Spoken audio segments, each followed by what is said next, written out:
Welcome back, ladies and gentlemen, to another episode of Factorio Bob's Angels, episode 29. So we're nearing 30. Obviously, 29 is just before 30.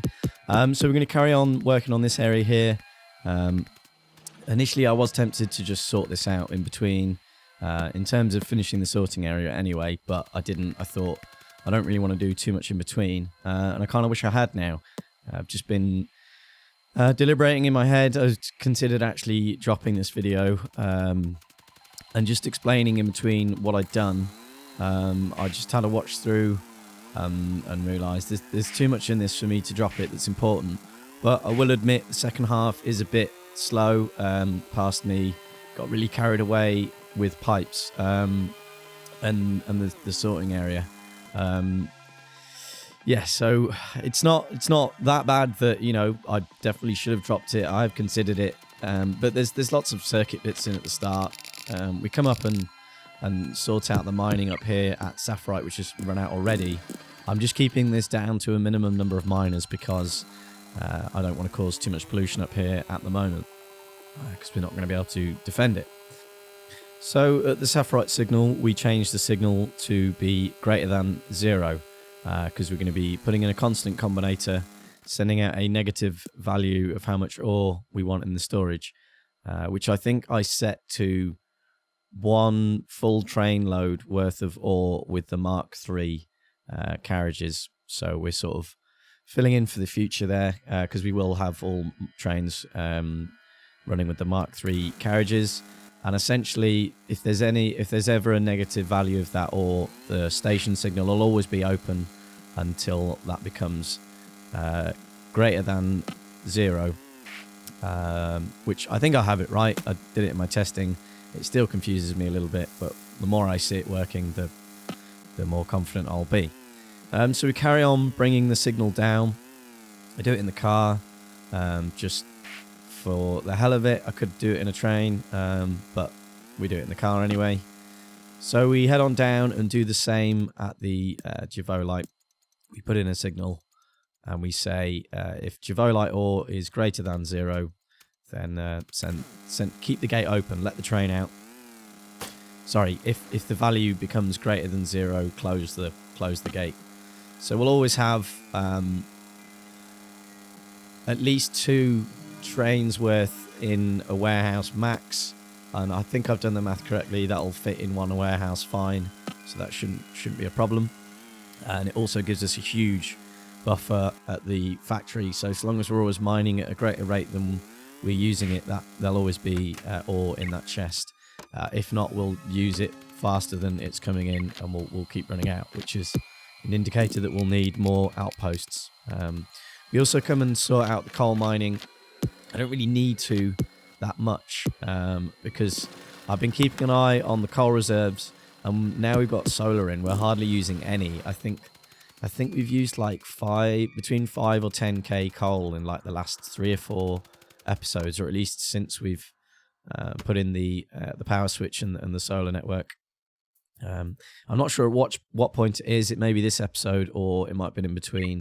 I've changed the switches for the steam to be 40, 30, 20. So steam's only ever coming on when accumulators are getting really low, and they come on at quite an aggressive rate. Because if accumulators are getting that low, it's for a reason, and we need to kick steam in. I am considering upgrading the steam as well, even though I don't normally do it.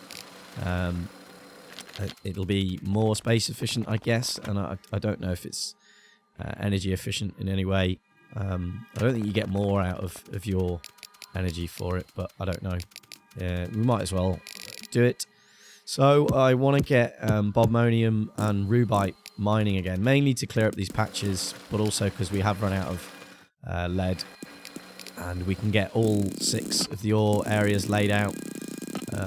We can hook up some crotinium and hopefully some sapphirite at some point. That's looking a little bit out in the danger zone, shall we say. But we get the bobmonium hooked up to the ore bus. So yeah, this area is starting to take shape. We've got as much space as we want north and a bit east of here to do whatever sorting we want. And we now have resources coming through, so I do have a bit more belt. I pretty much ran out last episode. Although saying that, I only have 12 in my hotbar, so yeah, not ideal. And there we go. We've just run out, just to contradict what I was saying. But I want to run another line over to the Rubite and get that mining. The only problem to this is it's going to create a pretty huge pollution cloud instead of the steam's pollution cloud, and we're going to start getting attacked right there again. So that area is going to need clearing of biters at some point. In between episodes, I did hook the belt section back up, and we also hooked the science back up. We might as well get some science going. It's been long enough and long overdue it being switched off, so time to get that switched back on. But luckily I did switch the belt production back on, because now we can just go and grab some whenever we need. And hopefully in a few episodes, when I finally get the roboports set up, we can start requesting stuff and stop this nonsense of having to run around for things, because it's starting to get a bit frustrating. But it will mean a lot more happening in episodes, and my inability to prepare myself for recording, just like this episode, will happen less and less. So yeah, I've kind of learnt my lesson with this one. I need to be a bit more prepared with A, what I want to do, and B, having the things I need to do it. So we have a little sort out because our inventory is getting pretty full. A lot of stuff on us that we don't particularly need, and other bits that we do need to continue working on the sorting area.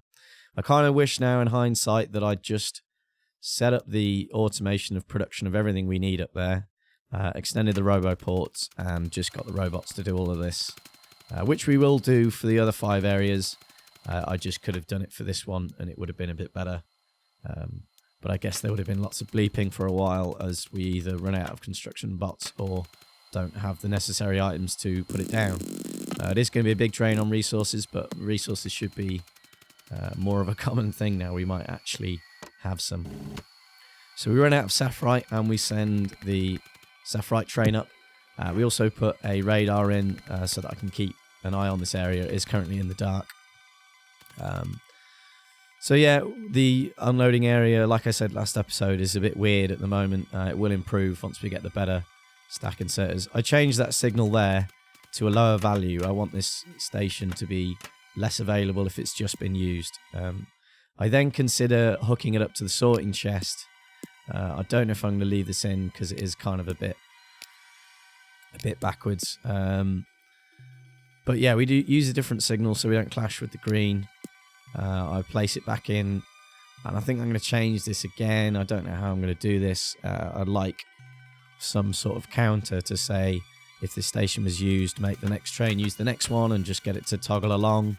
But that way there'll only be 1 station available at a time, and if 2 trains come in at the same time, one will have to wait a few. So I guess it won't have to wait too long. I guess if 3 trains come in at once, then it's really going to be a problem, and we should really be able to deal with 4 trains at once, having 4 unloading stations. So this is where the derpiness kind of really starts to kick in. Past me starts to think he's just playing his normal solo game where he's not recording and he can just mess around and take as long as he wants. But I want to replace this area with plastic pipes for a couple of reasons. A, iron's still pretty lacking, but B, plastic pipes have a better throughput, I believe, or a wider throughput. That can cause problems in some cases. But yeah, in my late game, I've always upgraded to plastic pipes, so I thought we've got loads of plastic, so why not just use it? We're sort of upgraded for the future then. So we start laying this out, and we need to get some purified water production done. I get a bit carried away with laying pipe, and I go and just hook normal water in, which goes and fills all the pipes up with normal water, and then I realise my stupidness. I try and empty it all out with a void, which gets rid of most of it, but it doesn't get rid of every last little bit. There's still some bits in the pipes. So I despair, I give up, and I've just come and have a look at the sorting area, because it is currently a bottleneck of 1 belt. And I do what I was talking about last episode, where I have a line running from one sorting chest to the next, so that even if one station is used, all of them can get involved in the sorting until it's enough capacity for it to get out on the bus, which is kind of a little bit ugly, but it'll do. So I send the sapphirite train down because the sapphirite mining area gets absolutely trashed. I also accidentally leave my nanobot switched on, which places a few warehouses that I don't want placed yet. We don't have the stack inserts to deal with it. I then leave the train in manual mode so it doesn't come back, and I come up to and deal with this biter problem. This is a case of not having enough turrets out, and they've essentially just snuck their way around and and destroyed a load of stuff that we don't want them to destroy, including our new signal. I also try and pick the train up, which has got a load of stuff in it, and I keep forgetting I've got too much stuff on me at the moment. I don't have the capacity to pick the train up, which is a little bit annoying because I've got used to pick the train up, pick the car up. I've got used to picking it up now every time I get out, or it has become my method for getting out, which is a bit frustrating. And the miners run out already. It's mining that stuff pretty quickly. I then put in some really lazy crude turrets that are in range of anything major in the station, so if that happens again, I'll at least be able to get involved. We also finally start adding ores to the whatever it's called. I can't even remember what the mod's called, but it'll give us a list of how much it's using and when it'll run out, but mainly so that I can use the camera function to have a look at the station next time things goes wrong, and I can actually watch the biters work their way around and work out the most efficient way to put turrets out. Because right now it's not really my agenda. I've had enough biter slaying for the time being, and I'm only going to do it again when I absolutely need to. And yet again, I leave the nanobots switched on, and they go and place a load of my belts that I need. I don't pick them up just yet. I might do in a bit. I can't exactly remember. This was recorded last night, and my ability to remember what I did is a bit useless. We do start clearing the area where the next row of sorting is going to go once this one's finished. But we need to finish this one first. So we finally come and sort out the pipes. I should have learnt my lesson this time, but yeah, he's not doing too well today. He's clearly not on the ball. Nothing to do with me. I'm me. He's him. So we get some more sapphirite down because the train kept bleeping. For some reason, it thought it was in a train network and it was saying missing construction robot. So I sent it down to get it repaired, but it also gives us a nice boost of sapphirite. So connecting that second sorting chest up has allowed us to get 2 full yellow belts of sapphirite. We will need to upgrade that again to red belt. It's not enough to run those 6 crushing machines. When we upgrade the crushing machines, we'll need to upgrade the belts even more.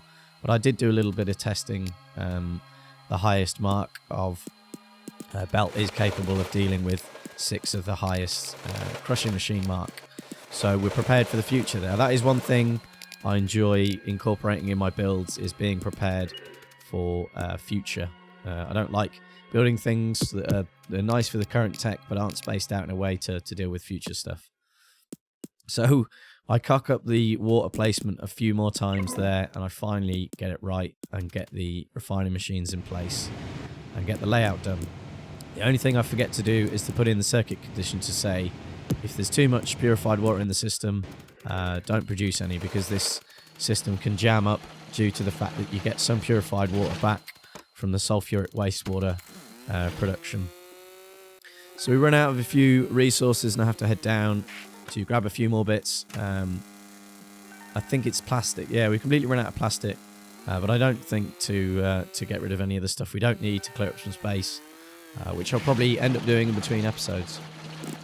So we're currently laying the pipes out for purified water, and I spend way too much time on this bit. I could have blueprinted it or taken it from the old blueprint and then used the upgrade planner to change steel or iron pipes to plastic pipes. That would have been so much quicker. It just would have been using some nanobots or construction robots and having a bit of forward planning, which I'll try and incorporate more in the future, because I was not happy with the content. It was just there was too much in the video for me to drop any of it. I don't really want to do that. But yeah, episode 30 will be hopefully a bit more exciting. We'll see.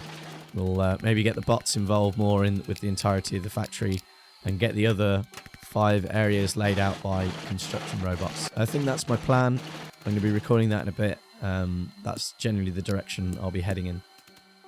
But for now, we get this area laid out just so it's working. I haven't thought about the circuit conditions, exactly how I'm going to do it. I guess that'll just come down to me doing it, and we'll see how it turns out.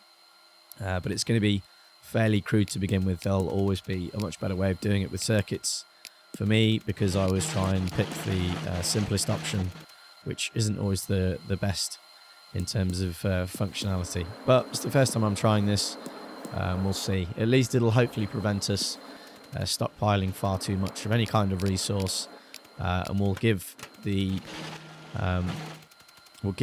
crystal and refining and flotation methods priority over the specific combination methods, as I believe it's the most efficient. I don't know. But either way, another thing we need to address soon is slag processing, as we're getting a huge amount stockpiled, and we really need to start looking at getting that sorted out.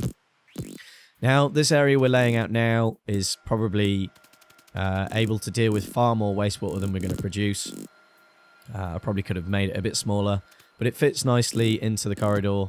And yeah, I'll just leave it. I'll just keep using it for all of them. So we've always got more than enough, just in case it ever needs expanding in the future.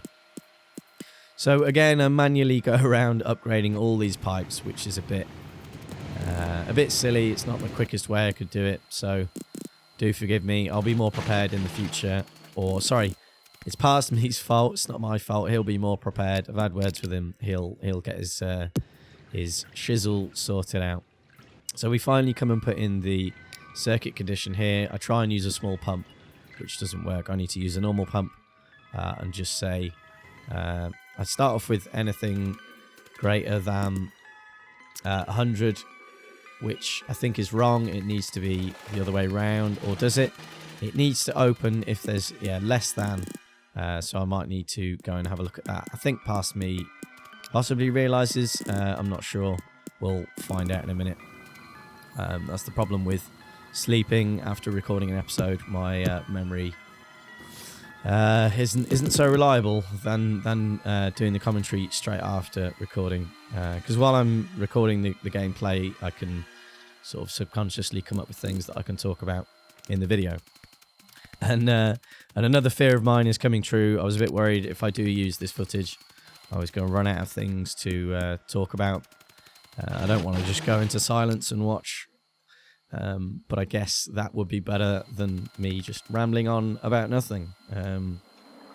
One thing I did mention last episode, and that I try and do here, is that I don't really need a warehouse here. We're not going to have a full warehouse worth of chunks in it.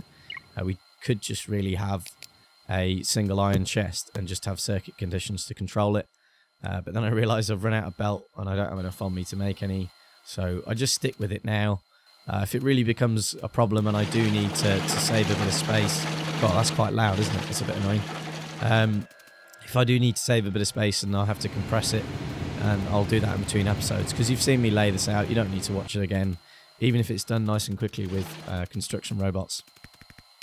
So I come down and steal a bit of belt off the... I think that's the Crotinium or Sapphirite line. One of those two, as the warehouses are laid out in the order that they display in your inventory, so it's nice and easy to work out where stuff needs to go without having to go and look back with what line goes to where because of the filter.